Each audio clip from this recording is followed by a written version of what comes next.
આગળનો topic wave front, ગુજરાતીમાં તરંગ અગ્ર. આમ 12th નો ટોપિક છે આખો. 12th ની અંદર ફરીથી રિપીટ થશે, પણ અત્યારે કેટલીક ટર્મિનોલોજીની ખાસ જરૂરિયાત છે, એટલે કેટલીક બાબતો છે એ અત્યારે યાદ રાખી એમસીક્યુ સોલ્વ કરવા માટે ખૂબ કામનું છે. એટલે તરંગ અગ્ર કેને કહેવાય? તો કે જ્યારે તરંગ પ્રસરણ પામતું હોય માધ્યમમાં, ત્યારે એવા કણો કે જેની કળા સમાન હોય. જો મુખ્ય શબ્દ છે સમાન કળા. આખી વ્યાખ્યા આવી છે, એક આભાસી સપાટી કે જેના પર તરંગ લંબ રીતે આપાત થાય અને ત્યાં માધ્યમના બધા કણો સમાન. ટૂંકમાં મુખ્ય શબ્દ છે એ સમાન કળામાં. કેટલાક તરંગગ્રહોને સમજવા માટે માની લ્યો કે આપણે કે ભાઈ કોઈ સમાંતર પ્રકાશના તરંગો છે. આ સમાંતર પ્રકાશના તરંગો, જો કે આ એને રજૂ કરતા કિરણો છે. ખરેખર તરંગ તો કેવી રીતે આવતું હોય તો આપણને ખબર છે. તરંગ આમ કંઈક શૃંગગત કેવી રીતે પ્રકાશનું તરંગ હશે તો, દોરી ઉપર પ્રસરતું તરંગ હશે તો, એવી જ રીતે ધ્વનિના તરંગો હશે કંઈક સંઘનન વિઘ્નન દ્વારા.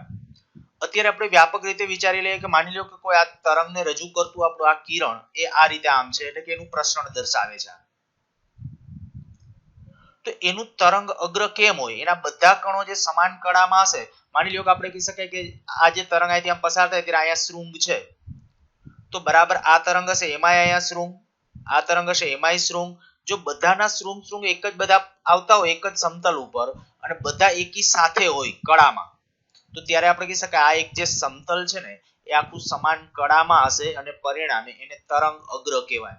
મેં કીધું એક્ઝેક્ટ ડેફિનેશન છે 12th ની અંદર ખાલી અત્યારે એક તરંગ અગ્ર ખાલી શબ્દ, અને એ શબ્દ કરતા આપણે વધુ જે અત્યારે અગત્યનું છે એના પ્રકારો કેવી રીતે છે. તરંગ અગ્ર 3 પ્રકારે: સમતલ તરંગ અગ્ર, ગોળાકાર તરંગ અગ્ર અને નળાકાર તરંગ અગ્ર.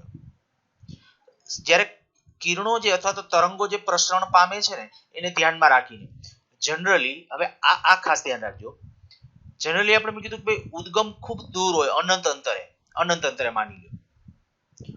પછી બિંદુવત ઉદ્ગમ હોય તોય ભલે, રેખીય ઉદ્ગમ હોય તોય ભલે. ખૂબ દૂર હોય ઉદ્ગમ, બિંદુવત ઉદ્ગમ હોય તોય ભલે, રેખીય ઉદ્ગમ હોય તોય ભલે. ત્યાંથી આવતા તરંગને રજૂ કરતા આ જે તરંગ અગ્રો એ સમતલ હશે અથવા તો એના કિરણો છે ને એ સમાંતર હશે. પરિણામે સમાન કળામાં દોલન કરતા જે પૃષ્ઠો હશે એ તરંગ અગ્ર કહેવાય. ઈ સમાંતર હશે એટલે કે સમતલ સ્વરૂપે હશે, આ રીતે હશે. પણ માની લો બિંદુવત ઉદ્ગમ છે, કોઈ અહીંયા બલ્બ છે કે બલ્બ, તો અહીંયાથી જે પ્રકાશના કિરણો નીકળતા હશે એટલે ખરેખર તરંગ સ્વરૂપે ધારો તો તરંગ સ્વરૂપે અહીંથી આમ નીકળતા હશે. અને એમાં જો આપણે કહીએ કે અહીંથી દાખલા તરીકે એક તરંગ જે નીકળ્યું એનું શૃંગ અહીંયા પહોંચ્યું છે, તો બીજા તરંગમાં શૃંગ એટલા અંતરે, જો ચારે બાજુનું માધ્યમ સરખું હશે તો એવું હશે. તો એના તરંગ અગ્રો જે હશે ને, મીન્સ કે આપણે કહું આ ઉદ્ગમથી અહીંયા જ્યારે આપણે તમને કહો કોઈ પાંચમું શૃંગ, તો ઉદ્ગમથી પાંચમું શૃંગ આયા, ઉદ્ગમથી પાંચમું, આ બધી બાજુ આમ સમાન કળા, તો અહીંયા સમાન કળામાં દોલન કરતું જે પૃષ્ઠ આવશે ને એ ગોળાકાર હશે. પણ ગોળાકાર તરંગ અગ્ર મળે, આપણે ગોળાકાર તરંગ અગ્ર, એના માટેની શરત શું? તો કે ઉદ્ગમ છે ને બિંદુવત હોવું જોઈએ, બિંદુવત સ્ત્રોત. આ લગભગ શબ્દ છે, લગભગ શબ્દ નહીં પણ બિંદુવત સ્ત્રોત અથવા બિંદુવત ઉદ્ગમ. બિંદુવત ઉદ્ગમ હશે ને તો તરંગ અગ્ર ગોળાકાર હશે. અને એવી રીતે માની લ્યો કે રેખીય તરંગ અગ્ર હોય, આ રેખીય તરંગ અગ્ર છે, ટ્યુબલાઇટ કે એવું કંઈક. ટ્યુબલાઇટ હજી તો દ્વિપરિમાણમાં કે ત્રિપરિમાણમાં ગણી શકો, દ્વિપરિમાણ માત્ર નહીં, પણ આપણે એના જેવું કોઈ રેખીય ઉદ્ગમ છે માની લ્યો.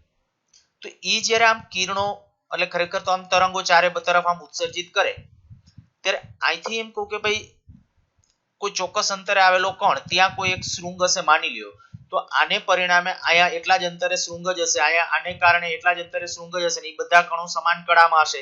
આવી રીતે આ રેખીય ઉદ્ગમની ફરતે આમ જો વિચારો, ફરતે, તો એ આખું જે તરંગ અગ્ર હશે એ નળાકાર હશે, એટલે કે નળાકાર તરંગ અગ્ર.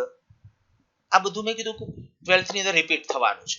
હવે આપણે અત્યારે આની જે જરૂરિયાત છે એના કરતા હવે જે આ આગળની વાત કરું છું ને એ, જો અહીંયા જે તરંગ અગ્ર છે, આ તરંગ અગ્ર નું મારે ક્ષેત્રફળ લખવું હોય તો લંબાઈ ગુણ્યા પહોળાઈ, L ગુણ્યા B.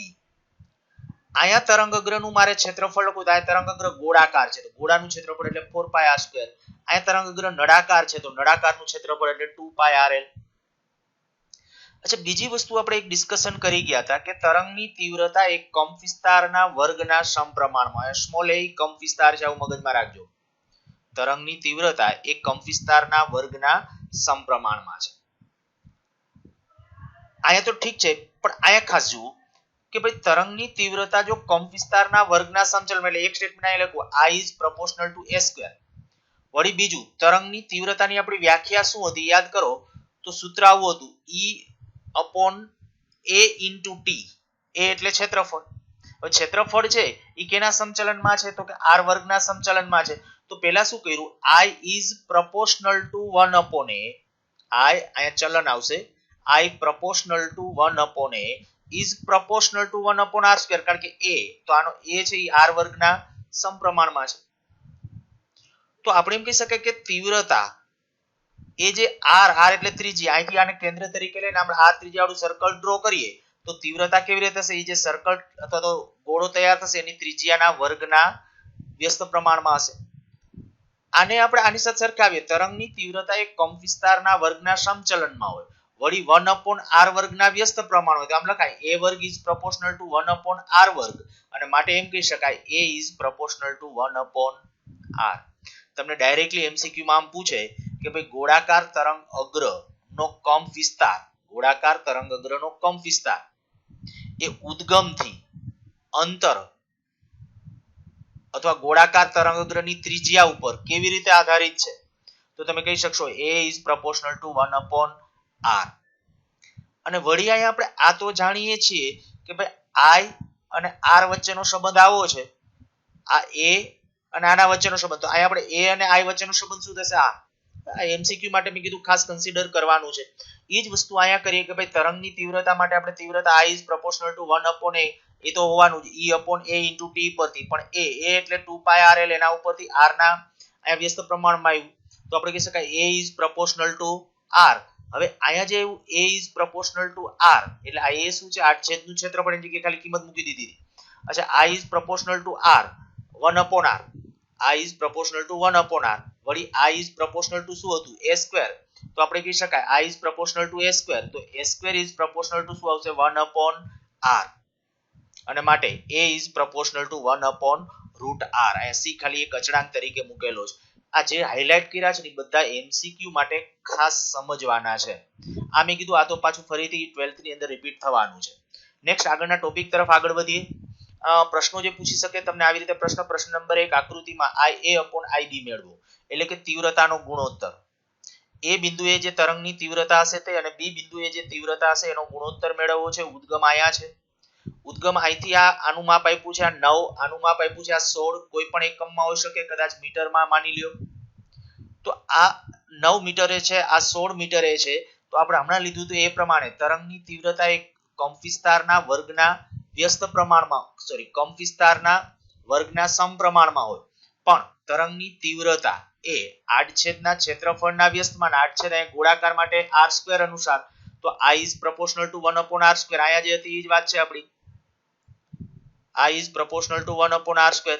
તો અહીંયા આપણે લીધું I is proportional to 1/r² એના ઉપરથી Ia/Ib બરાબર કેટલું થઈ જશે તો r2/r r2 એટલે આનું ડિસ્ટન્સ કારણ કે આનું જે ત્રિજ્યા આવશે આનો જે ગોળો ડ્રો કરો આને કેન્દ્ર તરીકે લઈ તો 16 મીટરનો થશે એટલે આનો ગોળો ડ્રો કરીએ તો 9 મીટરનો થશે 9 મીટર ત્રિજ્યા ધરાવતો તો એને અનુરૂપ 16/9 એનો વર્ગ તો એ આપણી થઈ ગઈ તરંગની તીવ્રતાનો ગુણોત્તર. વળી કંપ વિસ્તારનો જો ગુણોત્તર જોઈતો હોય તો ડાયરેક્ટલી આપણને ખબર છે તરંગની તીવ્રતા એ કંપ વિસ્તારના વર્ગના સમચલનમાં હોય તો આની જગ્યાએ હું આમ લખું તો આમ લખી નાખું a1/a2² તો એના ઉપરથી a1/a2 એટલે આનું વર્ગમૂળ જેટલું થશે અથવા આ સૂત્રનો ઉપયોગ કરો a is proportional to 1/r તો a is proportional to 1/r.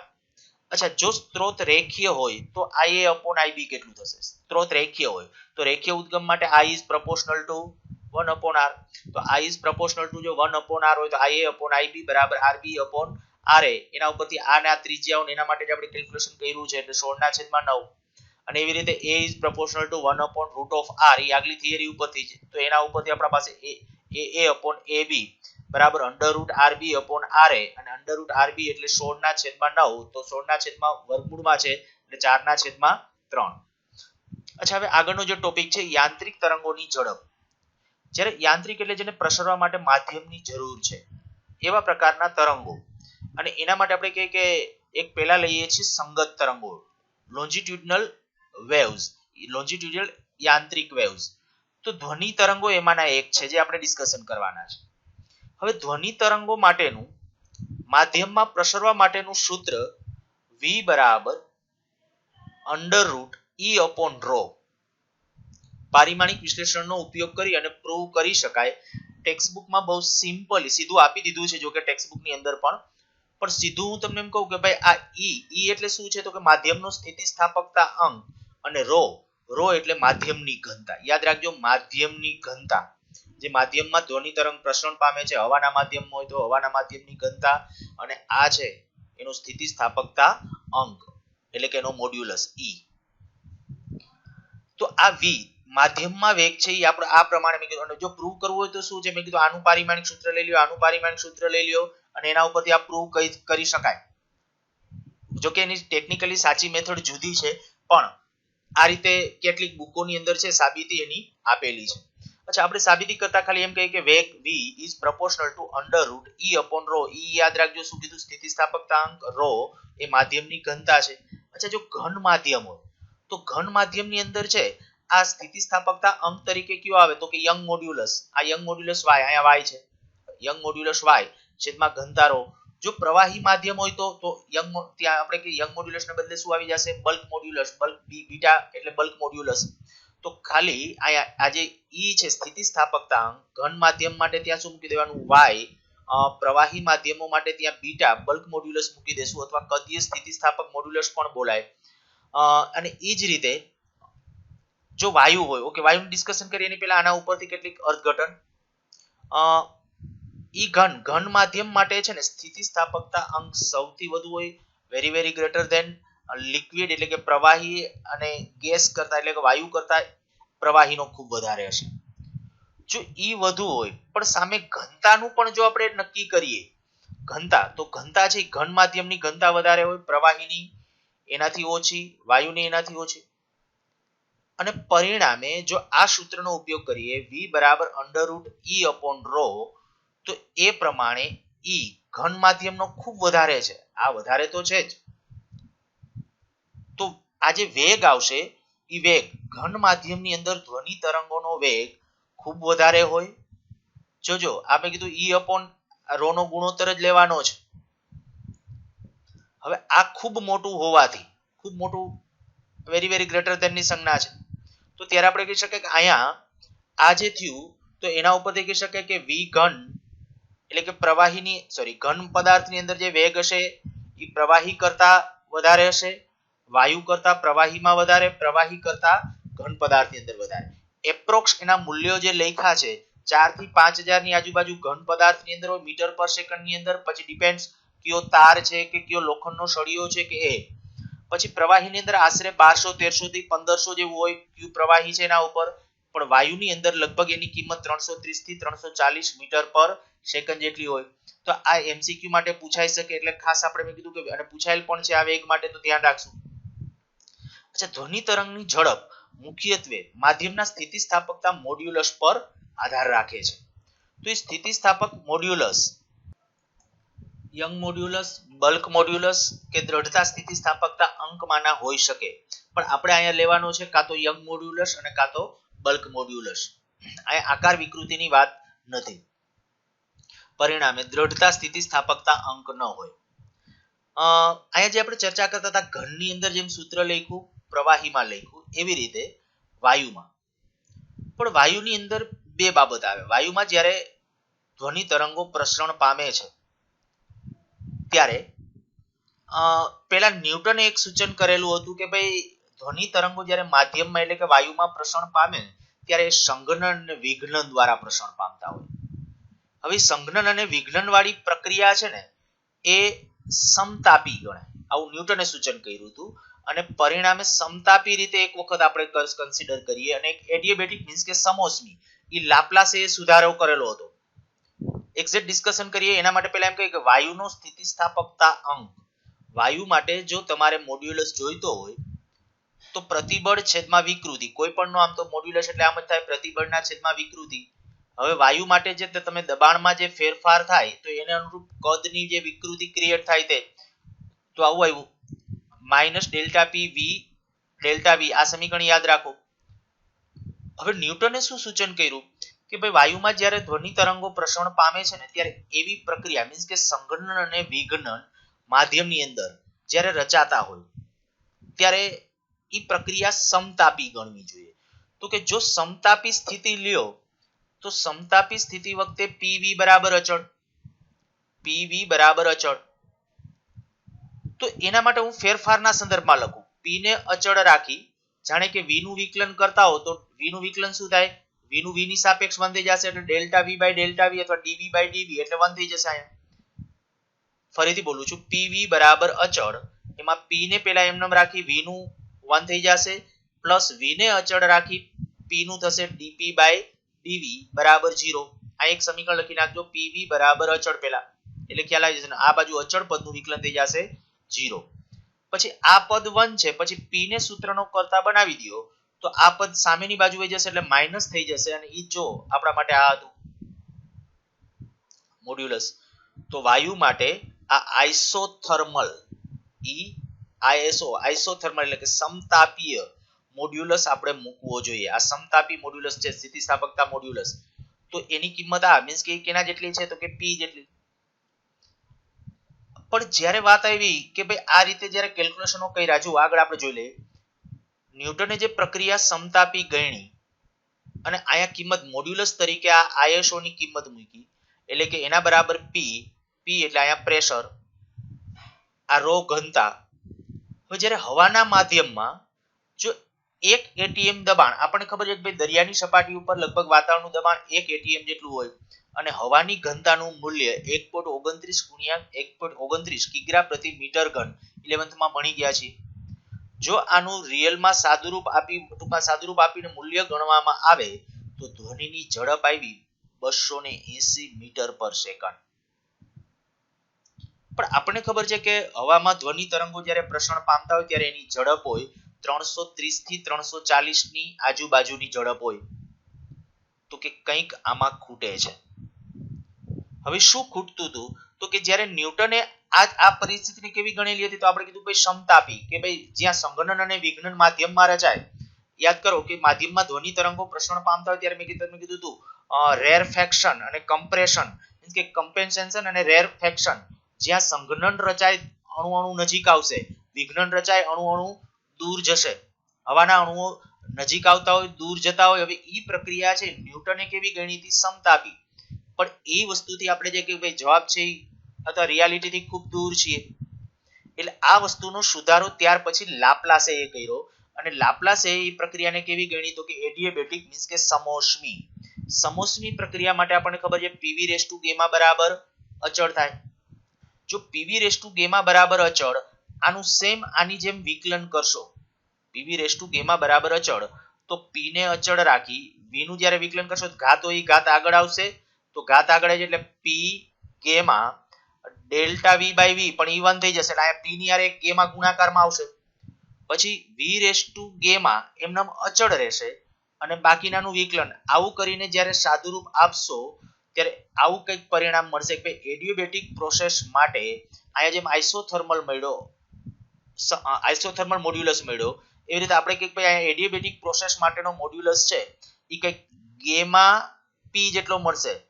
આ સમજવામાં જરાક ધ્યાન રાખજો, વાય પી જેવું દેખાય છે જ્યાં ગેમા આ જે પીવી રેસ ટુ ગેમા વાળો જે ગેમા છે ને એ ગેમા ઇન્ટુ પી આવું આવશે.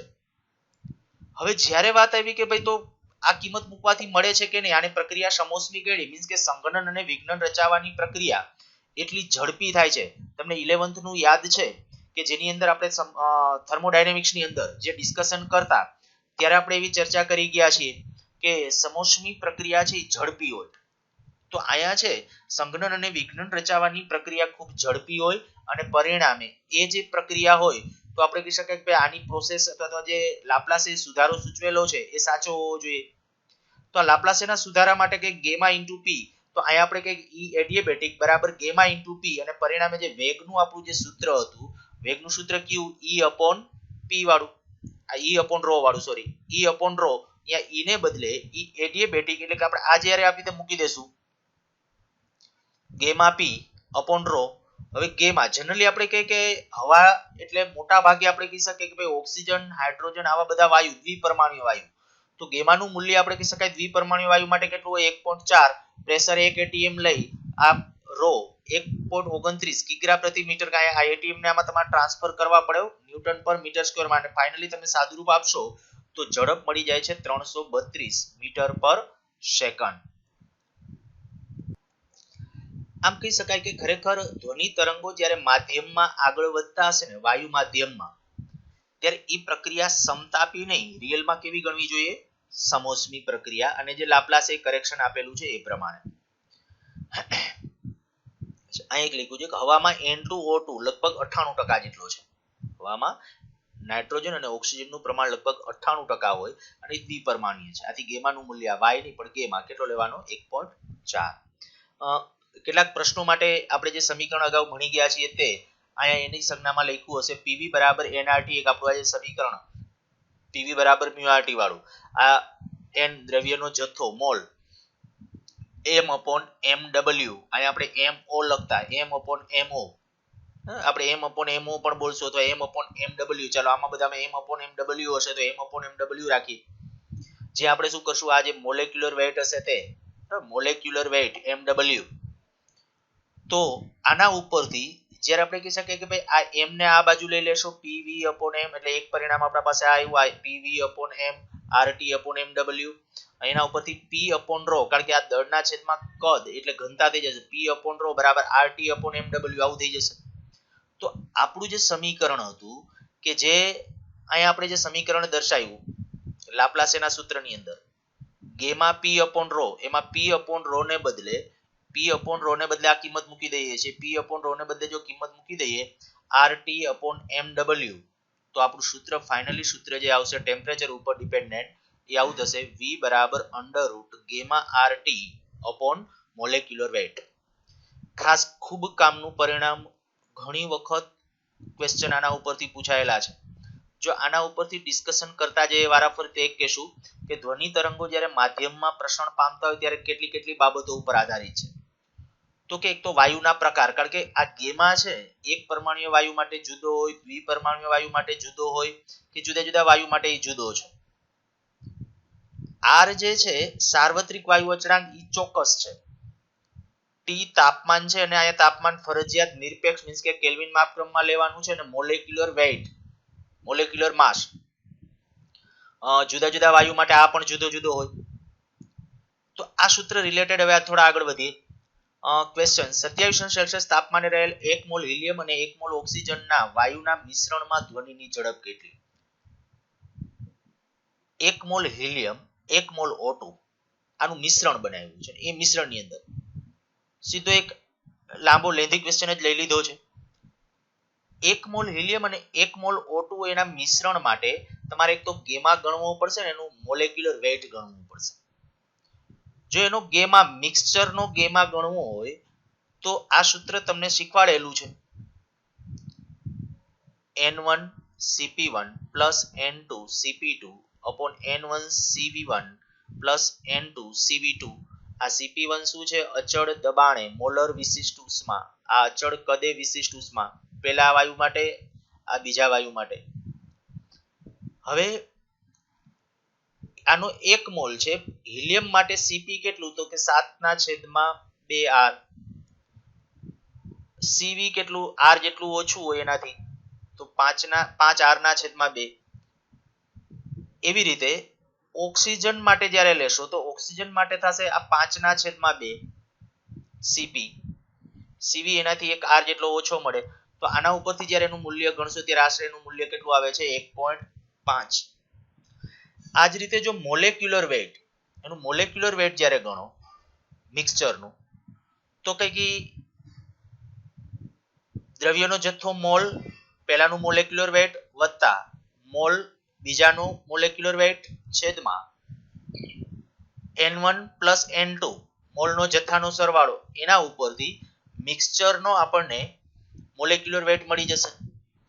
હવે આ બધી કિંમતો આ R T તાપમાન 300 કારણ કે 27°C છે, આ બધી કિંમતો આ સૂત્રમાં મૂકવાની બાકી છે. Gamma RT upon mw. Gamma આપણે કીધું 1.5 આવ્યો, મોલેક્યુલર વેઇટ જે આપણે અહીંયા હમણાં મળ્યું એ આર અને તાપમાન આ બધાની કિંમત મૂકી અને સાદુરૂપ તમારી રીતે આપી દેજો એટલે આન્સર મળી જશે. નેક્સ્ટ ક્વેશ્ચન, 27 અંશ સેલ્સિયસ તાપમાને H2 અને હિલિયમ ના મિશ્રણમાં ધ્વનિની ઝડપ શોધો. H2 અને He ના મિશ્રણમાં ધ્વનિની ઝડપ. H2 અને He આ જે છે દ્વિપરમાણુય, આ એક પરમાણુય વાયુ છે.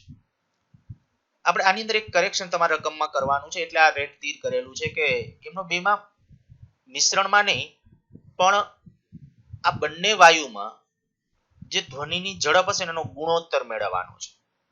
તો પહેલી વાત આ આવી ગઈ કે જો 27 અંશ સેલ્સિયસ તાપમાન તો તાપમાન અચળ આ સમીકરણની અંદર V બરાબર √ gamma RT upon MW, R વાયુ નિયતાંક અને T તાપમાન અચળ, તો આપણે લખી શકાય કે √ ગેમા upon મોલેક્યુલર વેઇટ એના સમચલનમાં અહીંયા સમચલન નિશાની કરજો, સમચલન.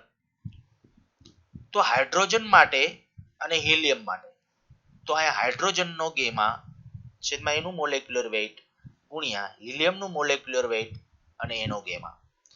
બસ આમાં બાકીની કિંમતો હવે આપણને ખબર છે કે ભાઈ આ હિલિયમ જે છે એ એક પરમાણુય છે અને હાઇડ્રોજન છે એ દ્વિપરમાણુય છે. બધાના ગેમા તમે જાણો છો. દ્વિપરમાણુય હશે તો 1.4, એક પરમાણુય વાયુ માટે 1.66. મોલેક્યુલર વેઇટ બેના જાણો છો, કિંમતો મૂકશો એટલે આન્સર તમને મળી જશે. આજે ઓલું ન્યૂટનનું એનું જે મેં સ્ટેટમેન્ટ કીધું હતું એ કે ભાઈ સંઘનન, ન્યૂટને જે કીધું હતું કે ભાઈ સંઘનન વિકર્ણ રચાવાની પ્રક્રિયા છે ખૂબ ઝડપી હોય પણ છતાં એ પ્રક્રિયા કેવી ગણવાની, સમતાપી, તાપમાન અચળ. પણ લાપ્લાસે પછી એનું કરેક્શન, આ બહુ કન્સિડર ન કરો તો ચાલે. વાયુ માધ્યમમાં ધ્વનિ ઝડપને અસર કરતા પરિબળો. ખાસ હવે વાયુમાં જ્યારે ધ્વનિ તરંગો પ્રસરણ પામે છે ત્યારે જુદા જુદા પરિબળો લેતું જવું છે. એની અંદર પહેલું તાપમાન પરની અસર. તો પાછું સૂત્ર એ નહીં, જોજો આના સૂત્ર ઉપરથી કેટલા કેવી રીતે પ્રશ્નો બનાવી શકાય. આ જુદા જુદા મુદ્દા લેતા જઈએ છીએ અને સાથે પ્રશ્નો સોલ્વ કરતા જઈએ. તો V બરાબર √ ગેમા RT upon MW. આ ગેમા R MW અચળ, તાપમાનની જ વાત હોય તો આપણે કહી શકાય આ બધા અચળ. તો V proportional to √T, અહીંયા ચલન કરી નાખજો. V ચલે છે √T. ક્યારેક જરૂર પડે તો તમે આમ લખી શકો પ્રતિશતના ફેરફારમાં, પણ નાનો ફેરફાર હોય તો ΔV/V * 100. આ વર્ગમૂળ છે એટલે 1/2 ઘાત 1/2 ΔT upon T * 100. ફેરફાર બહુ મોટો ન હોય ત્યારે આ 5% લખ્યું પણ 5% નહીં. હું તમને એમ કહું કે ભાઈ તાપમાનનો ફેરફાર 15, 20, 30 સુધી આમ તો હશે, ત્યાં સુધી છે લગભગ સાચા જવાબની નજીકનો જવાબ મળશે 30% સુધીનો. પણ અહીંયા જો દરેક વખતે એવી રીતે ન લઈ શકાય. 30% સુધીનો ટેમ્પરેચરનો ફેરફાર હશે તો એપ્રોક્સ આ જવાબ છે તમને આની મદદથી જે મળશે એ સાચા જવાબની નજીક હશે. અચ્છા, અહીંયા એક V વિરુદ્ધ T નો આલેખ ડ્રો કર્યો છે. તો V proportional to √T હોવાથી આલેખ આવશે એ પરવલય આવશે, ઘટતો પરવલય. V √T નો આલેખ કેવો મળે સુરેખ, આ બધી ડિસ્કશનો અગાઉ કરી ગયા છે, એના ઉપર તમે આલેખો ડ્રો કરી શકો. વાયુ માધ્યમનું તાપમાન 100 કેલ્વિન વધારતા ધ્વનિની ઝડપ પહેલા કરતા √3 ગણી થાય છે. તો શરૂઆતનું તાપમાન કેટલું હશે? વાયુ માધ્યમનું તાપમાન 1000 કેલ્વિન જેટલું વધારો છે. તો V proportional to √T, એના ઉપરથી V1 upon V2 is proportional to √T1 upon T2. તો અહીંયા આપણે કહી શકીએ કે ભાઈ √3 ગણી ઝડપ થાય છે. √T1 upon તાપમાન કેટલું કેલ્વિન માપક્રમમાં 1000 વધારેલું છે. તો આના ઉપરથી T1 નું મૂલ્ય છે મેળવી શકશો. T1 બરાબર 500 કેલ્વિન. નેક્સ્ટ, વાયુ માધ્યમનું તાપમાન 300 કેલ્વિન થી 301 કેલ્વિન કરવામાં આવે તો ધ્વનિ ઝડપમાં ટકાવાર ફેરફાર કેટલો થશે? તો અહીં આપણે 300 થી 301 1% જેટલું, હમણાં ઓલું ઉપર સૂત્ર કીધું હતું ΔV/V ગુણ્યા 100 બરાબર 1/2 ΔT upon T ગુણ્યા 100. કયું સૂત્ર આપણે જે પ્રતિશત વાળું મેં કીધું આ સૂત્ર લખ્યું તો એની વાત છે. તો ત્યાં આ જે ΔT તાપમાનનો ફેરફાર કેટલો તો કે 300 માંથી 301 એટલે 1 કેલ્વિન નો. તાપમાન કેટલું? મૂળ તાપમાન તો ખરેખર અહીંયા 300 કેલ્વિન. કદાચ આ ગાળો થોડોક વધારે આપ્યો 300 થી 305, તો તાપમાન આ કયું લેવું? તો 300 લેશો તો ચાલશે. ખરેખર એ બે વચ્ચેનું મીન લેવાનું હોય સરેરાશ ગુણ્યા 100. આના ઉપરથી કંઈક આપણો આન્સર મળશે એ 1/6. નેક્સ્ટ, 0 અંશ સેલ્સિયસ તાપમાને માધ્યમમાં ધ્વનિની ઝડપ 330 મીટર પર સેકન્ડ છે.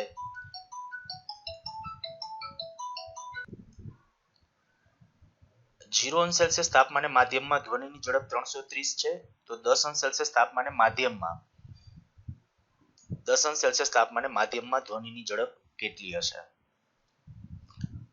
0°C તાપમાન એટલે કેલ્વિન માપક્રમની અંદર કહીએ તો 273, 10°C એટલે 283. આ ધ્વનિની ઝડપ આપી છે 0°C તાપમાને. આ ઝડપ શોધવાની હતી, તો આના ઉપરથી હવે સાદુરૂપ આપીને મૂલ્ય મેળવી શકશો. એક ટ્રીક કરીને આવું લખ્યું છે. રિયલમાં તમને બહુ સાદું કહું તો આમ તો આના ઉપરથી તારવેલું એક સૂત્ર છે. જો સમજીએ, હું એમ કહું કે કોઈ T1 તાપમાને આવે, આ કોઈ 0°C તાપમાને માની લ્યો કે આ T તાપમાને વેગ, એક બીજું 0°. ને કેલ્વિનમાં લખો એટલે 273, અને અહીંયા T પ્લસ 273, પણ અહીંયા T ફરજિયાત, હવે કારણ કે 273 એડ કર્યા એટલે સમજવાનો કે આ તાપમાન ફરજિયાત સેલ્સિયસ માપક્રમમાં જ લખવાનું આ T તરીકે. તો આના ઉપરથી આ વર્ગમૂળ એટલે 1/2 લખાય, તો આવી રીતે આમ થઈ ગયું. હવે આ 1/2, તો આનું જો 1 પ્લસ x⁻n પ્રમાણે વિસ્તરણ કરો તો 1 પ્લસ nx થાય. 1 પ્લસ x⁻n, તો એનું 1 પ્લસ nx થાય. તો આ જુઓ દેખાય છે 1 પ્લસ nx, આ 1 પ્લસ n તરીકે 1/2 અને x તરીકે t છેદમાં 273 એટલે આવું થઈ જશે 1 પ્લસ t ના છેદમાં 546. તો આ t નું મૂલ્ય છે 273 કરતા ખૂબ જ નાનું હોય ત્યારે જ આ પરિણામ છે એ સાચું છે. ઓકે, આ કીધું છે આમ તો 30°C સુધી લાગુ કરવાનું, એટલે તાપમાનનો ફેરફાર છે ખૂબ નાનો હોવો જોઈએ, કારણ કે આની સાપેક્ષે એપ્રોક્સ એનું 10% થી મૂલ્ય વધારે ન હોવું જોઈએ. 546 એટલે એપ્રોક્સ મેં કીધું એના 10% એટલે 54 પોઈન્ટ સમથિંગ થાય, એટલે એનાથી તો વધારે ન જોવું જોઈએ. એટલે 30° સુધી લાગુ પાડો તો આન્સરોમાં બહુ વાંધો આવતો નથી. હજી એમાં થોડા આગળ વધો અને આ જે પરિણામ છે એને જો હજી સાદુરૂપ આપી દઈએ તો આને આ રીતે આમ લખી શકાય. આ જે છે આવું કર્યું, આ V0 VT upon V0, આ V0 એટલે ધ્વનિ તરંગોની ઝડપ V0.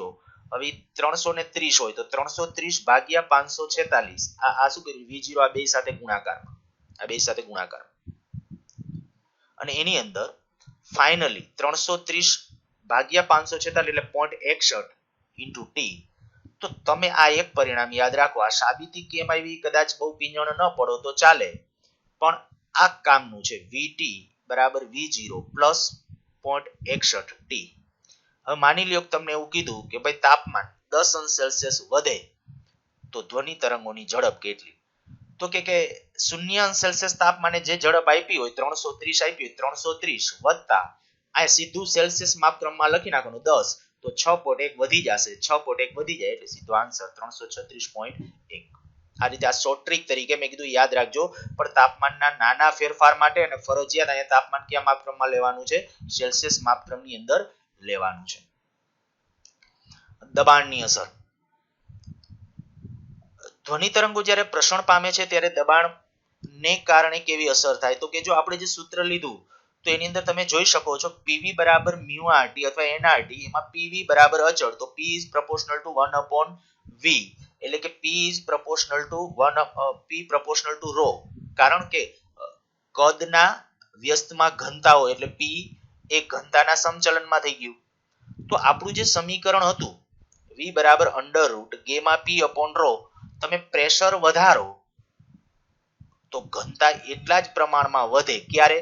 જો તાપમાન અચળ હોય ને, તો અચળ તાપમાન હોય તો ધ્યાન રાખજો. એટલે અચળ તાપમાને દબાણમાં થતા ફેરફારથી વાયુ માધ્યમમાં ધ્વનિ તરંગોની ઝડપમાં કોઈ અસર થતી નથી.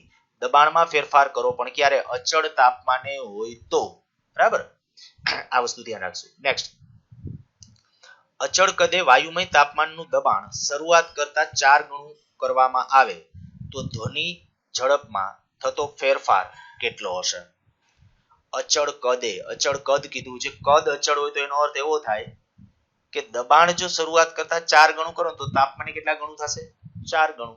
બસ, તો એના ઉપરથી ડાયરેક્ટ જવાબ આપી દો. આપણું જે સમીકરણ V proportional to root of t, જો તાપમાન 4 ગણું થતું હોય તો એનું વર્ગમૂળ કરો એટલે 2 ગણું, તો કદ કેટલા ગણું થઈ જશે? 2 ગણું. એના ઉપરથી આન્સર ના આપો તો બીજો રસ્તો, આ જે સમીકરણ હતું એના ઉપરથી પ્રેશર જે બદલાણું એને અનુરૂપ, તો એના ઉપર. પણ મેં કીધું વધુ તમને અનુકૂળ રહેશે તાપમાનવાળા ટર્મિનોલોજી ઉપરથી. નેક્સ્ટ, એનટીપી સ્થિતિએ હવામાં ધ્વનિ ઝડપ 330 મીટર પર સેકન્ડ છે, તો 4 એટીએમ દબાણે અને 819 અંશ સેલ્સિયસ તાપમાને ધ્વનિ ઝડપ શોધો. અહીં ખાસ પછીના પ્રશ્નો સોલ્વ કરો. જો પ્રશ્નમાં બંને તાપમાન અને દબાણ બદલાતા હોય તો માત્ર તાપમાનના ફેરફારને ધ્યાનમાં. ક્યારેક રકમમાં તમને એમ લખે ને કે ભાઈ દબાણ બદલે, આમાં જો એનટીપી અને પછી પ્રેશર 4 એટીએમ નવું આપ્યું છે અને 819 અંશ સેલ્સિયસ તાપમાને ધ્વનિની ઝડપ. આની અંદર તો આપણે કીધું કે એનટીપી એટલે પેલા નોર્મલ ટેમ્પરેચર એન્ડ પ્રેશર, પછી નવું ટેમ્પરેચર જે છે આપણું જે ટેમ્પરેચર એ 819 અંશ સેલ્સિયસ તાપમાને ધ્વનિની ઝડપ આપણે નક્કી કરવાની. તો તાપમાન વાળું શું, તો V1/V2 is proportional to root of T1/T2. બસ એના ઉપરથી અહીં ખાલી કિંમતો બધી મૂકવાની છે એટલે V2 નું મૂલ્ય મળી જશે.